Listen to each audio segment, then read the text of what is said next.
Tout ce qu'il faut savoir de l'actualité économique en 120 secondes montre en main.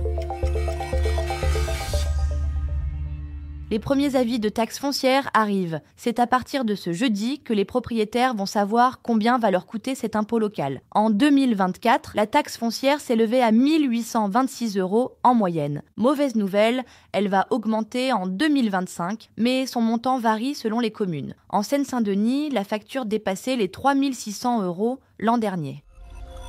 Travailler moins dès 60 ans, ce sera de nouveau possible à partir du 1er septembre. À compter de cette date, les travailleurs seniors qui souhaitent lever le pied pourront bénéficier de la retraite progressive dès leurs 60 ans, à condition d'avoir validé 150 trimestres au minimum et d'obtenir l'accord de leur employeur. Ce dispositif leur permet de passer en temps partiel tout en percevant une partie de leur pension. Devez-vous craindre un impact sur votre pension et vos revenus ? Capital vous répond.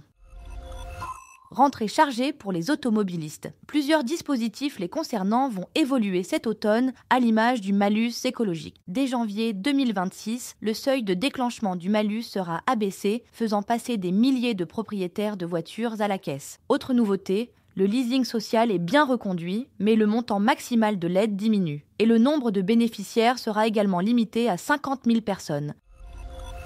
Que va vous rapporter votre assurance vie cette année ? La rémunération des fonds euros pourrait se situer autour de 2,50% en 2025, selon les premières estimations du cabinet Facts & Figures, soit un rendement légèrement inférieur aux 2 années précédentes. Capital fait le point avec un expert du secteur. Ce podcast a été écrit par les journalistes de Capital et mis en voix par une intelligence artificielle. Abonnez-vous sur votre plateforme habituelle pour écouter chaque épisode dès sa sortie.